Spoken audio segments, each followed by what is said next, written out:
Welcome to Guardians of the Data. I'm your host, Ward Balcerzak. Each episode will explore the passions, expertise, and real-world experiences of security leaders who are helping the future of data security and governance. Guardians of the Data is made possible by support from Centra. To learn more about our AI-powered data security platform, please visit centra.io. Let's dive in. Welcome back to another episode of Guardians of the Data podcast. I'm Kraig Faulkner. I'm your host today. I am the field CTO at InfoLock. What does that mean? It means that I lead our pre-sales engagement, customer technology strategy, all the things around AI, which is the hottest button lately. And you're probably wondering, why is this guy talking to us? This is not the normal host. Well, the reason why is because we have a special episode. This is our 1-year anniversary for Guardians of the Data podcast by Ward Balcerzak. And so today we're flipping the script. I'm going to be the host, and Ward is actually going to be interviewed. So welcome, Ward, field CISO at Centra. I'm glad to be in the hot seat, I suppose. Yeah. So how's everything going with you? Going good. And for this very special episode, folks that are actually tuning in on video are noticing I don't have my lame background. I'm showcasing my not so messy office. I cleaned it a little bit this morning, but well, anybody that knows me knows I love Legos, Ward. So I see a bunch back there. They see how truly nerdy I am at this point, but it's okay. I'll let the nerd flag fly on this one. Well, awesome. Again, 53rd episode, 1-year anniversary for you, Ward. Congratulations. Big applause Thank for you on that many episodes. That's a great feat. It's been fun. Yeah. And, I think I want to start today asking the same question that you ask all your guests. How's that sound? All right. So all year, you have said to guests, in your professional opinion, what is the biggest challenge that organizations are facing when it comes to data security? Loaded question. It is. And thank you for kicking that back to me, Kraig. It's a super broad question. It's made to be, and I could definitely cop out here, right? I could cop out and select any one of my great former guests, including yourself, right? Answer to this question. But I'm actually going to take a slightly different approach, and I'm going to give a broad response to the broad question. And my response is that organizations typically, not everybody, I am seeing a lot more organizations, and we'll get into it, starting to do this, but traditionally organizations do not prioritize, strategize, or focus on data security, period, right? Hasn't been sexy. And there's a lot that goes into that, but that's my blunt, broad answer back to you, sir. Let me double click on something there. Yeah. Where do you think the focus? I mean, I have my own answer, and I think we all do. But where is the focus then, and how can we shift that?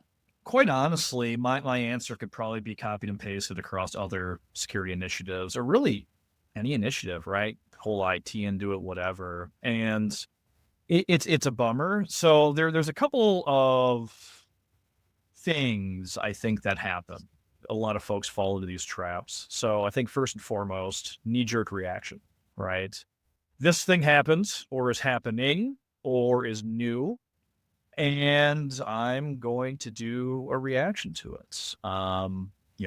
Case in point, AI. Right? I knew you were going to say it. I know. I hate that I'm answering it back, and I'm cringing at myself here, but that's just an example of the knee-jerk reaction, right? When it came out big a couple of years ago, just about every organization said block it all. Slam those doors shut. Knee-jerk reaction, right? Another thing that I think folks fall into is, hey, great, you're going to do data security, big clapping, big gold star, but they don't hire a leader or appoint a leader to actually focus on it, right? It becomes somebody's hat, right? All those hats folks are wearing, and you can be successful. I'm not saying you need to go out and hire me or anybody else out there that's been doing it for years, but you do need to focus, just like anything else, right? You need to focus, do good. And I think the last piece, and again, another broad answer here is maybe they do number one and number two, right? Maybe they don't do number one. They don't knee jerk. They do hire a leader, but they don't dedicate resources to that person, that initiative. And resources can be money, time, people, any of them, right? And that's where I think many organizations struggle. Yeah, I think those are all really good points. They are broad, but I think they all have their place and are, people are going to know who you're talking to when they hear you say some of those things, right? So, all good. Let's take a step back for a second, Ward. Obviously, that was an opening kind of question just to set the stage, and we'll dive deeper into a lot of those aspects. But a little bit about yourself. I don't know if everybody knows enough about you. How long have you been in the industry? Obviously, I know kind of about your background as a practitioner and things like that, but give us a little synopsis about you. Yeah, it's funny, right? I've been speaking and hosting this thing for a year when this goes live, and folks, unless they're looking at my LinkedIn or know me personally, probably don't know much. So, Yeah. like you said, and thank you. I'm currently the field CISO at Centra. What is that? I get to be an advisor, right? I get to talk to a lot of great folks, meet a lot of great folks, do events, do this podcast to evangelize data security and talk through it. I've been playing, learning, leading data security for going on 20 years at this point. Would I have guessed that was going to be my path? Probably not. And I can get more into that later. But I've been in the large enterprise. I worked for defense contractors throughout my career. Then I moved on into consulting. I did that, large consulting and small boutique. And I've done the vendor space now twice, and it's been fun. And I guess what I like to hang my hat on when I talk to a lot of folks is I built the data security programs at Allstate and at Fidelity National Financial, along with advising and doing the consultancy around it for others. But those are the two big ones, both program build out, technology build out, and personnel. Prior to my current role, I was a people leader. So, where do you feel the prioritization is? And I've talked about this several times, right? And I think I talked about it on your podcast and in other talks, but where do you think the prioritization is between people, process, and technology, specific to data security? oh boy. Well, I think there's where the focus it is, and it goes back to the whole Braun piece, right? And actually I tease it out, right? Money, time, and people, that can go right back to people, process, and technology. You know, there's a lot of organizations I talk to, either in my current role or in the past or advising, and they've got a data security concern or a concern that involves data security, and that's always great. Hey, gold star, glad you're thinking about it. If I happen to be like a personal customer, I'm obviously saying, yeah, you're going to protect my data. Awesome. Um, but what I notice in a lot of those conversations is it's a technology first conversation. Hey, I'm doing this thing. I need to go buy a thing, or I think I need to buy a thing. Let's talk about it. And that can be the right answer, right? It can be the right answer. Hey, I've got a gap. I need to fill with technology. But that's the right answer if you have the other pieces. I would say first thing to prioritize on would be people, or person. Goes back to saying you need somebody to focus on data security. Very quickly followed, if not in parallel, with process. I think my former team members have definitely heard me beat this drum quite a bit, but governance, auditability, process documentation, it's all huge. It's even more important than technology half the time. Agreed. One thing that's interesting to me, I was just thinking about this as you were talking of these words, right? They're in ABC order. Did we just start saying them because they're in alphabetical order? Or are we not really leaning into kind of the reason why we put them in that order, right? Yeah. It's really interesting. I've never thought about it. I hadn't either. That's interesting. I mean, it isn't. So, when you talk to other leaders out there, and there's lots of good leaders out there in cyber and outside of cyber, and you always hear them say people, process, technology. And, a lot of those same really good leaders do prioritize in that piece. I think where we're going, so where we are and where we're going, and I'm not going to make this about AI just yet. So we're getting there. I know we're getting there, and that's cool, right? It is forefront of everyone's mind. But let's go back 5 years, right? Definitely pre-commoditization of AI. Yep. A lot of organizations actually 5 years might be too much. That was COVID days where technology spend was big. Let's go following COVID, pre-AI. 3 years. Now we're getting a little too specific here, but what I'm trying to get at is a lot of budgets are getting slashed out there. Yeah. Right. And they have been for years. There used to be really good numbers around, hey, if your IT spend is X, then your security spend needs to be Y. I'll tell you, a lot of the organizations I worked with and for, it's never been close to those guardrails. Ever. And you sit there and you try to talk to your board, your C-suite, whatever, and say, hey, like, we're off by factors of whatever. Like, we need more money. We need to do more things. And yeah, you never really got it, right? So you never really got the budget, which would go, OpEx and CapEx, right? So you never really had the budget for maybe some of the tools you need. You never really had the budget for the team size that you might have required for whatever you were trying to do. But you were still expected to move at the pace of business. And be able to keep up and, keep everything secure and keep the bad guys out.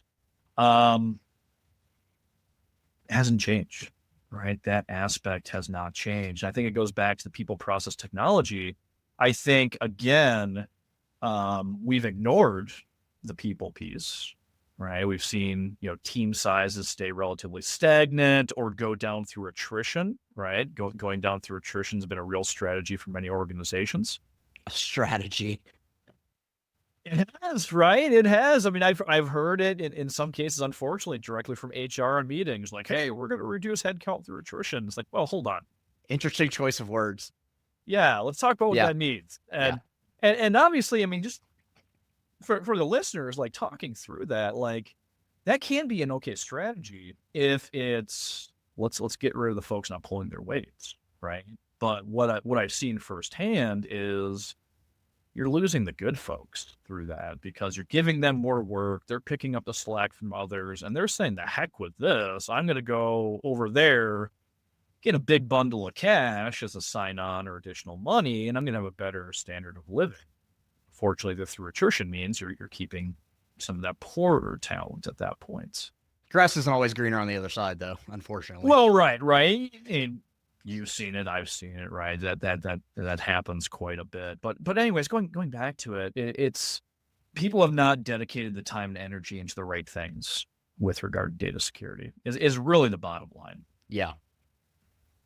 So let's take those two words, data security. I want you to define them for me. What does that mean now? Oh, man. Especially in the day of AI now, like kind of talk about what do those workflows kind of look like that you advise on? What are some of the tools? Obviously, there's some new tools we've seen come out. What's the state of the industry? What does data security mean to you?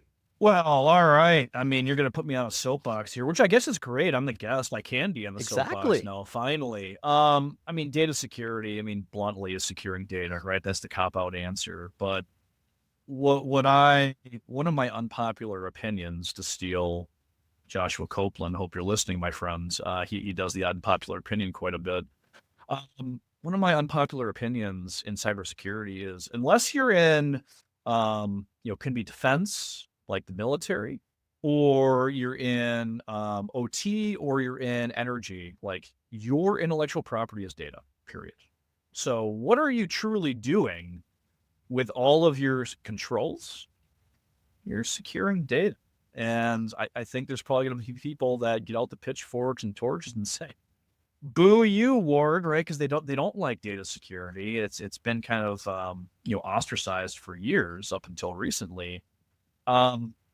Sorry to tell you, your EDR technologies, your UEBA, your firewalls, all of that, right? All of that has been to protect data. So, that's my little bit broader answer on what is data security. It is truly what everybody is doing in the organization as protection, that lifeblood. Now, when you talk about traditional data security, the controls that are actually purpose-built for, hitting those documents, databases, whatever, there's a lot, right? And there's a lot that people don't even think about. When I go and talk to somebody about data security and I say, hey, I'm a data security leader, I usually get one of those sour looks because they're thinking about DLP, right? They're thinking about data loss prevention. And it's a bummer. I personally love DLP. I have for many years. It's where I started my data security career. But the DLP is the past. Even some of the currents were rotten false positives. They were hard to operationalize and they caused business disruption, right? So, DLP is definitely a facet of data security. You've got data discovery, data classification. Today that's typically wrapped into DSPM type technologies. Data identification falls into there as well. And then you've got some of the pieces that people don't necessarily think about. You've got like activity monitoring. So FAM and DAM, right? File and database activity monitoring. Sometimes you have FIM, right? Integrity monitoring or file integrity monitoring that fits into that, which I don't even know if that's used anymore, FIM, but I remember hearing quite a bit about it years ago. Yeah, I think it's kind of got wrapped into other technologies and it's kind of a component of some of the other things. And we're seeing that, right? We're seeing that with a lot of these things that used to be individualized are now wrapping together. But then you've got things like encryption, tokenization, and those technologies. That's data security. But a lot of these, and there's more, right? I can go on and on around things that are made to protect data. Again, it's everything. But a lot of those technologies, when you look at an organization, you'll see things like data discovery and DLP, usually sitting in like a data protection organization. You would often see things like encryption, tokenization of those, either sitting with a wholly different group or sitting in IT or something else. And then you would typically see like the activity monitoring solutions either sitting maybe in security engineering / SOC, or maybe with the actual DBA organization itself, right? And they're using it for their own performance things, not really security use cases. So kind of going back to another issue, I'm going to add a fourth, is, and again, it goes back to focus, right? You have all these disparate solutions that are great. They're probably being used for good, but they're not being used to their fullest because there isn't a holistic strategy around their usage in an organization. Those are all interesting points, Ward. I find it very interesting that even through things you're saying, things I say on a daily basis, we talk about keep the bad guys out, DLP, these kinds of things. I would actually argue that all those tools you mentioned and that defense in depth, the security stack we've all built, it's all DLP, right? At the end of the day, we're trying to prevent our data from going out. Now, some of that's keeping the bad guys away. Some of that's knowing where your crown jewels are. Some of that's the classification, all those things. But I think at its core, the now new focus, I would say refocus. I don't think anybody was ever truly focused on data before AI. But now this refocus, right, of data really matters is interesting. So, I tell you, I would have argued with you on that point about 10 years ago. I would have argued with me about 10 years ago, both saying the same thing. I remember working for an organization. I was building the data security program. And one of the leaders came to me and said, hey, you need to own basically rationalizing the firewall rules and making sure things are plugged. And whoa, that's not like my remit today is DLP. It's a DLP project. She's like, well, that is DLP. And I remember just arguing, right? Defining here's what DLP is, but my arguments and my definition was based on the tooling. correct. Right. It wasn't based on the strategy. It wasn't based on the program. Yeah. Again, this was about a decade ago in my career. I wasn't as hopefully wise as I am today, or even as gray-haired as I am today. But I remember arguing against that, and it goes, again, directly against one of the points I made to you, which was you need to focus on building a program and a strategy, not just putting in a tool, which is what I was doing at the time. Agreed. I mean, I talk about that all the time. Obviously, for anybody that knows InfoLock, that's what we do, right? Is that program. And so I fully support you and I fully support everything you're saying. And I agree that I would have argued with myself 10 years ago as well, because I'd have been like, no, this isn't DLP. This belongs, with the firewall team. whatever. So, Well, you know, something else I didn't mention, and just going on and on about tools. Really a tool? There's tools in this. It's governance, right? ooh, Super important. yeah, And the idea of like a data catalog, which, you know, kind of, I mean, it could be your CMDB, it could be something else. So, you know, that is something else that I advise on quite a bit lately, where it's like, hey, great, you've got this tool, data discovery, for example.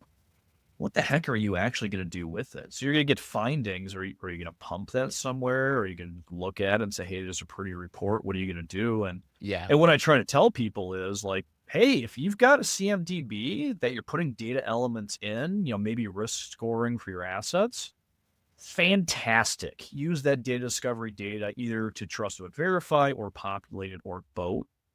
Or if you just got a data catalog for like data flows and whatnot, like do the same. But that is another piece of tooling and technology that people don't always associate with data security.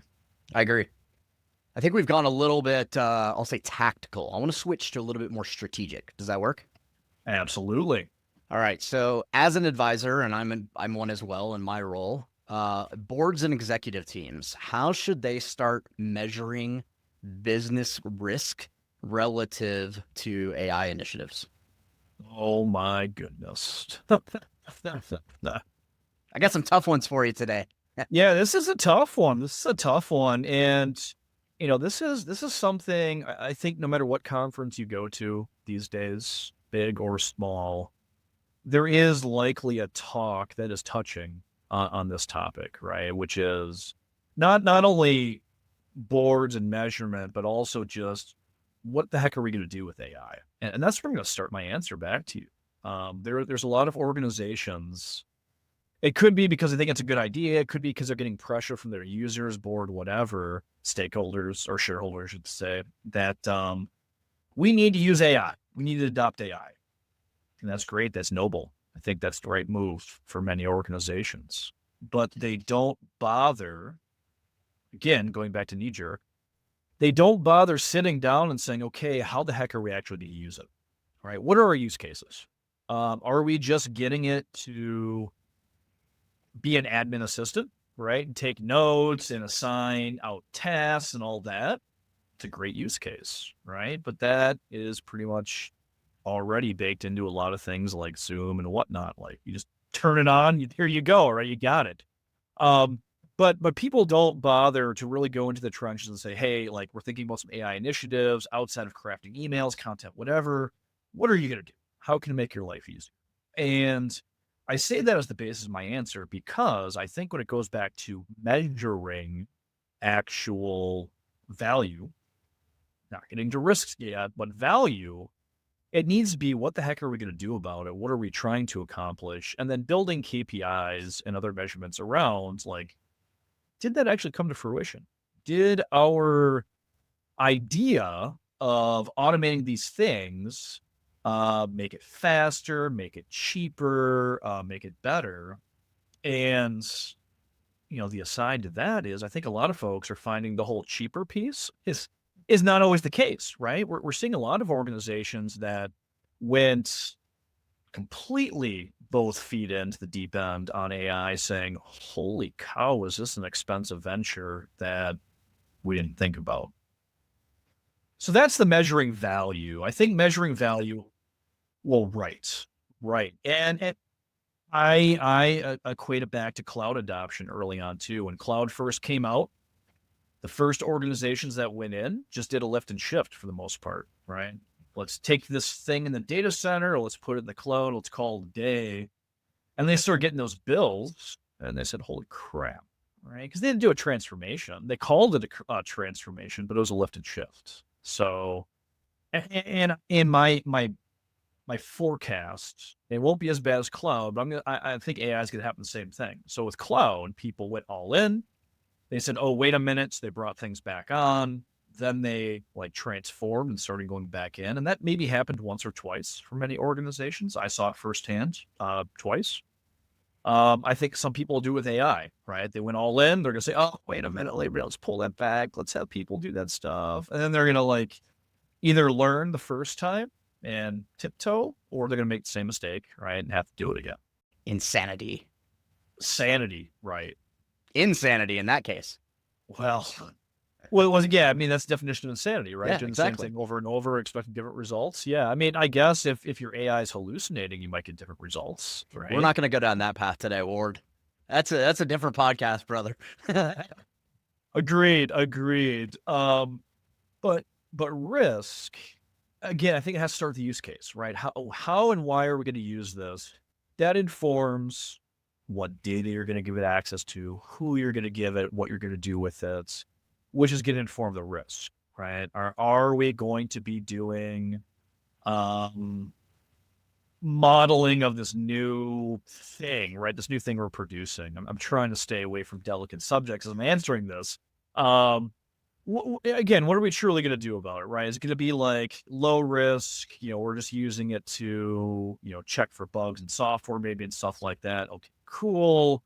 Or is it going to be higher risk where, maybe we're going to use AI to, make first diagnoses for something, either, medical or whatever. And, with those, there's different data sets you have to give it access to, right? For the software, is it just going to be your non-prod, or is it going to be your prod as well? And are you going to allow AI to take automated action based on what it finds? And are there going to be thresholds, right? You keep on going into all these things, just like we have for security initiatives for years. So again, if you don't have use cases defined around what you're going to do, you really can't make informed decisioning on what you're going to give it access to, who's going to have access, what are the anticipated outcomes to be able to actually measure risk around it. You could try to still do it, but it's going to be the same thing that we've been doing for years. It's guesswork at that point. You're licking your finger, you're putting it in the wind and saying, oh, I think this isn't very risky. So let's take a look back then. Let's take out AI and say people that did or did not have governance.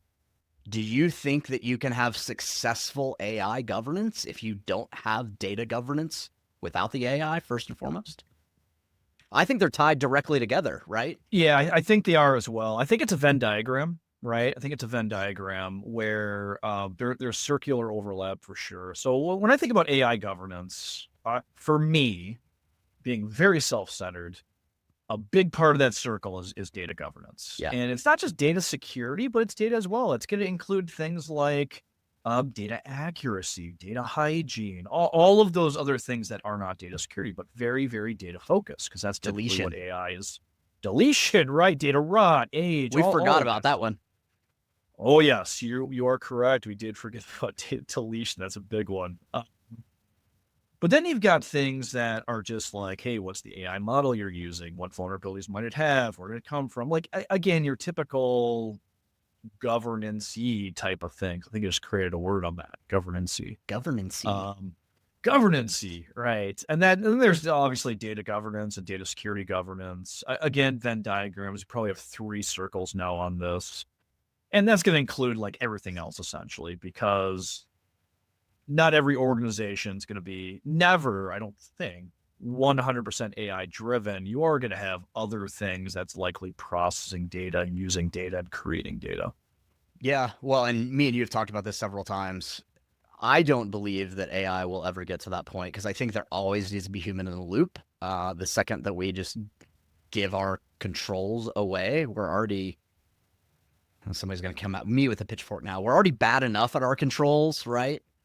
If we just let some other entity, right, take control, then we're in for a bad time, right? So, and that's an interesting point too. Entities, right? We're introducing non-human identities in a realm that we've never experienced before, that's also producing data in a non-human way, right? Which requires better context understanding. So,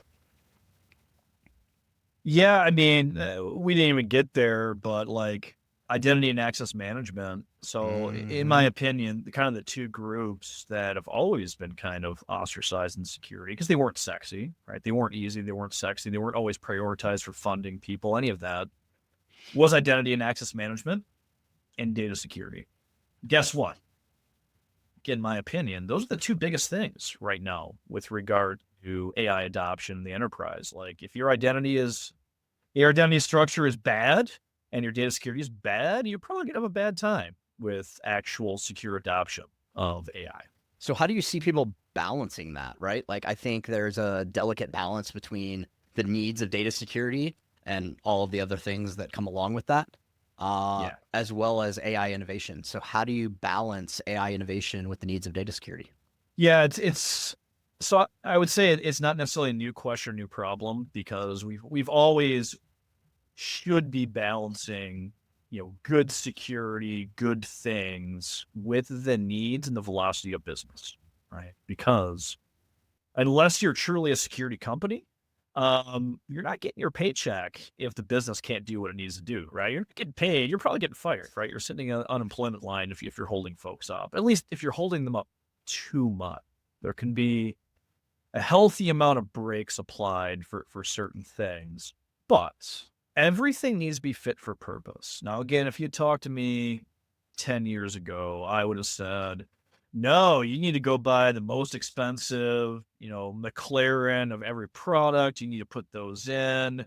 The heck with if they talk to each other, like just buy all the, top of the top solutions, put them in, and of course you're going to be good to go. Of course your risk is going to reduce and the challenges are going to melt away, and there's never going to be any issues for the business at that point.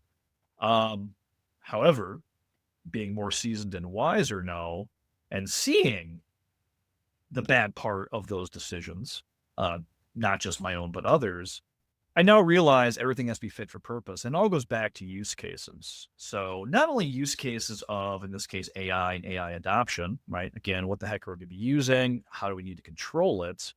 But also use cases for the business, right? There may be certain things that make absolutely zero sense for the industry that you're trying to secure. Or maybe it makes sense, but not to the level of a highly regulated industry versus that of which really isn't regulated, right? It might be a good idea here, but required here sort of thing. So it goes back to actually having folks, hopefully your CISO to start with, right? Hopefully the CISO having that strategic mindset, zooming out, but then also their lieutenants, right? To include a data security leader to actually zoom out more to the macro level, understand the business, understand the use cases, and identify the for purpose items that are necessary. Yeah. One thing you said there is brought a phrase to my mind that I say a lot, and it's best of breed or best of platform. And I think that that's actually the wrong thing to say now. I think it's an and or statement because, again, based on use case, based on how it's being used, what people are doing with it internally, there are platforms that are going to solve that, and there are best of breed that are going to solve that, and there are best of breed platforms that are going to solve that, right? So we've seen just like a huge consolidation across tool sets, which is interesting. But yeah, I don't think best of breed or best of platform wins anymore. I think it's truly centered on consultative action of understanding what the customer needs, right? Which is where you and I sit all day, every day. But I think that our listeners out there definitely could, maybe do that more internally within their organizations, right? So, and I think it's truly understanding. So going back to your point, best of breed, best of platform. If you have a platform, and I think just about everybody does, not everybody, but just about Microsoft. Microsoft's a prime example of this. There are many organizations that are going to own, E3, E5. I think there's an E7 out there now, whatever. They're going to own an E something, right? But there's a lot of organizations that don't really understand what the heck that means, what's actually in there. And part of that's on purpose. So, I'll give kudos where kudos is due. Good job, Microsoft. And others do the same thing, right? They have the menu, and if you need 2 things, you could pay X, but if you need 3 things, you might as well buy them all because it's cheaper that way. There's a lot of organizations that don't understand what actually goes into that. So just picking on Microsoft for a second, a lot of my conversations is around Purview. Yeah, it's great. And I tell a lot of organizations when they're like, oh yeah, we're going to use Purview. I said, why wouldn't you? why wouldn't you use Purview? Why Yeah, wouldn't you of start there? course. Yep. Because you own it, you have it, you might as well operationalize it, unless you're actually getting off the Microsoft stack. Getting off the Microsoft stack and you're getting rid of whatever, different conversation. Sure. Completely different conversation. Agreed. But if you're keeping E5, I want to talk about that, right? And I want to talk about what can you actually use in the platform? What is a gold star thing for your use case versus what's maybe a I don't know a good color for it, but what's maybe a half a star? We'll use like portions of stars. What's maybe a half a star? It's not great, but it could be a stopgap for a time. And here's what that means for you, Mr. or Miss Customer at that point. So I completely agree with you, Craig. Like people have to look at what they have today. If it's platform, fine. Understand what that means. If it's point solutions, also fine.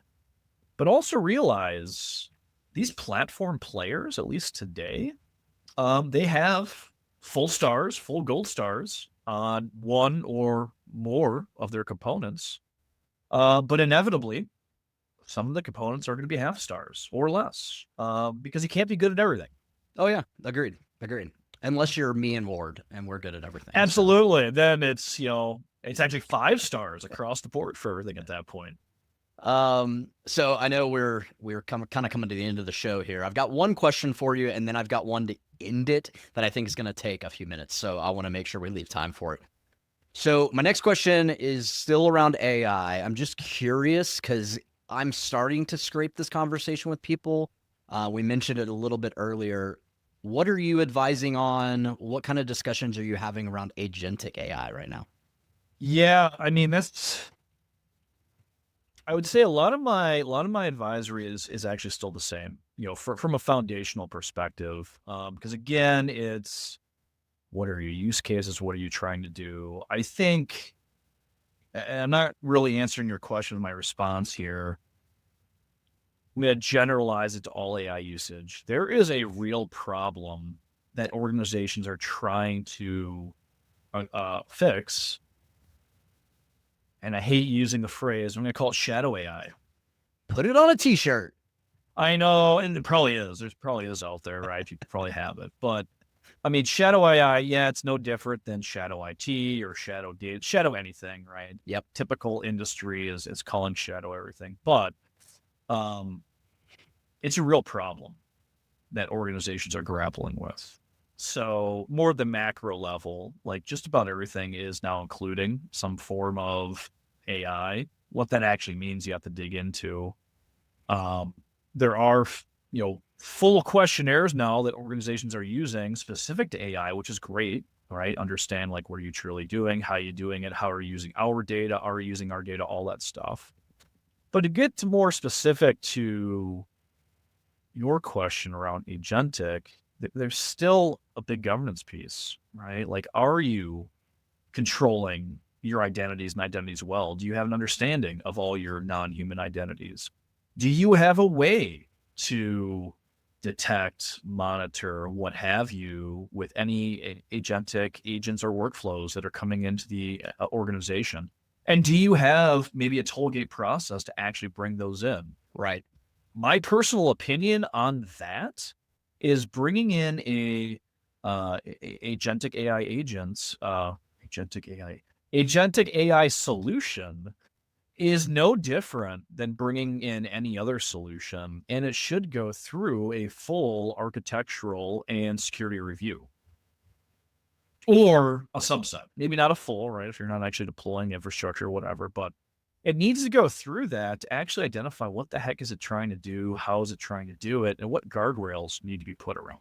Yeah, and I think going back to a question we were talking about earlier with executives, one thing that I see as a norm, maybe it's just because we don't have as much purview on kind of the vendor and partner side, but I remember 10, 15 years ago, everything was centered around a pilot, UAT, and then prod rollout.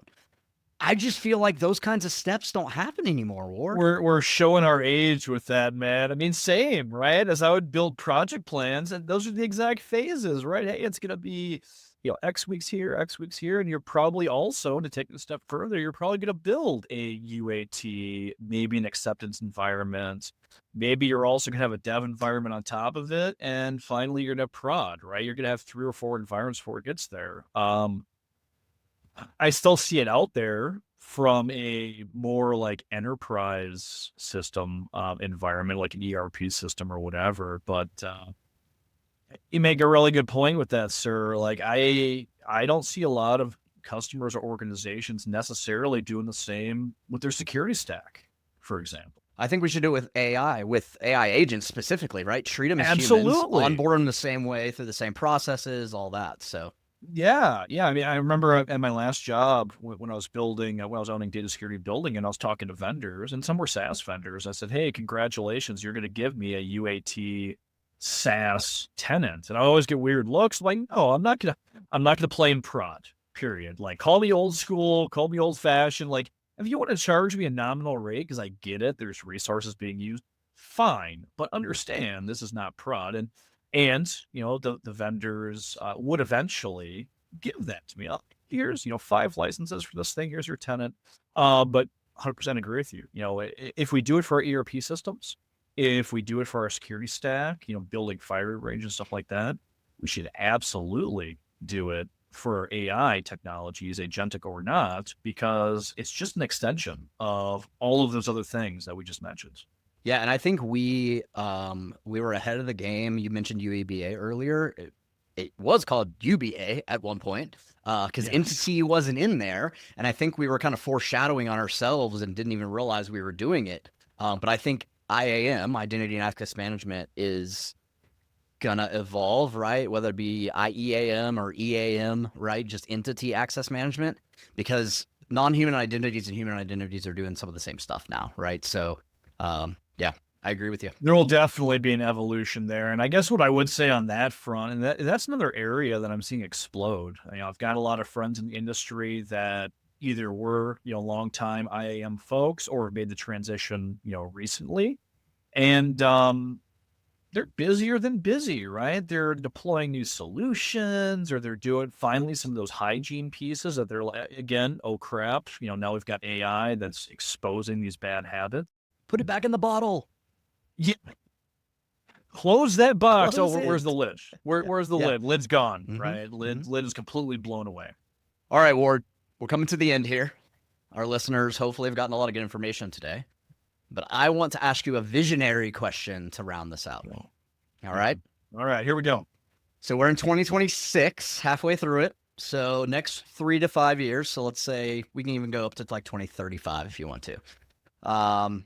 Next 3 to 5 years, how do you expect, personally, do you expect AI to drive data security strategy, evolution, new tooling, new ways to do things, all of that? Like, what is your vision of data security within the AI era, if you will, in the next 3 to 5 years? Oh, man. Do you remember my prediction from my show? I'm curious if you do. I should have done my homework, went back. I do not remember your prediction. Throw that on me first. My prediction was that everything is going to go back on-prem. Oh, okay. I actually do remember that now. You mentioned that. Yes. We'll see. We're going to turtle up. We're going to go back. All right. So 3 to 5 years. So actually, I kind of said the same, right? When I was answering before to a different question, I do think we'll see a wave with AI where right now there's a lot of people being all gung-ho. We're already seeing the articles of folks like, holy crap, and the memes, right? Oh my God, here's my bill. I could have spent, $70K on an analyst. I got $300K bill here. I think some of that's actually going to be real, right? So I think we're going to see some organizations stutter step and either rehire FTEs or go look towards partners to fill the gap, right? Either MSS folks like InfoLock, right? Or other organizations out there to help fill the gap, right? Staff augmentation, all that, which I think would be good, right? For some of the junior folks that thought, hey, I'm going to get a college degree, or hey, I'm going to go get a cert, I'm going to get a job, right? It's a tough industry right now. So if we do have that wave, I think that would be good for some of the folks today that weren't necessarily banking on AI just exploding. It would give them a chance to get in, get some experience and skill up, right? I think that'll be nearer term, right? I don't think that's going to happen 3 years from now. I think if it is going to happen, it's going to be probably in the next 12 months. We're going to see that. We're going to see some people turtle up a bit, close the doors a bit, and then get back into it. The box is open. It's never going to be completely closed and put on the shelf, which I think is fine. I think also we're already seeing changes, or at least I am. I don't really need to wait 3, 5, 10 years to see changes in data security. A lot of folks neglected, again, the basics of data security. And one of my soapbox arguments is AI didn't introduce new risk and expose risk that we swept under the rug or we neglected for years. Data at rest security. I remember doing that 15 years ago for 3-letter agencies, and they were obviously a mess. They still are, right? A lot of those agents, the government. But they understood then that data sitting around, data not stored by sensitivity or classification, they truly use classifications there, is a problem, right? Other organizations, when I got out of that consulting gig, went back into the enterprise, they didn't see the same problem. Oh, what do you mean that I should not have highly restricted data, cobbled together with, maybe just internal, like regular data? I don't see a problem, really. And the thing is, people are now seeing that, right? People are seeing that as they bring in a co-pilot into their organization, and people can search whatever the heck they want, and boom, now it's a jumble of results from, hey, like, here's my executive salary, which my personal opinion is like, whatever, who cares? To, hey, I'm on a RIF list. That's a bummer, right? If they find that out, or anywhere in between, right? Anywhere in between, people shouldn't have had data. So I think there's that, right? People finally focusing on data at rest. Do you remember, Ward, when we used to have like 15 servers across multiple data centers and like a year of scan compute to Grid even get a scanning. report? Yeah. I actually used to love that. I mean, I had I got to tell a story right quick as you brought it up. I was using RSA DLP back in the day. Go tabless, right? Not even a product anymore, but they had grid scanning technology, and I would go and repossess engineering workstations to be my grid scanners. And I had a whole back room. It was literally a closet where I plugged these darn things in. That's awesome. And they would go hit the file servers, right? Like they weren't servers, but they had enough meat to be they're my botnet, essentially, right? They're my zombies that were going out and scanning and crawling.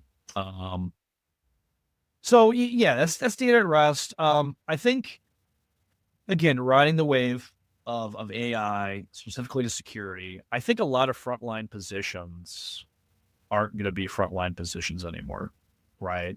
Your typical SOC positions. For me, in my data security org, I always had L1, L2, L3 analysts for actual like DLP findings, data at rest findings, whatever.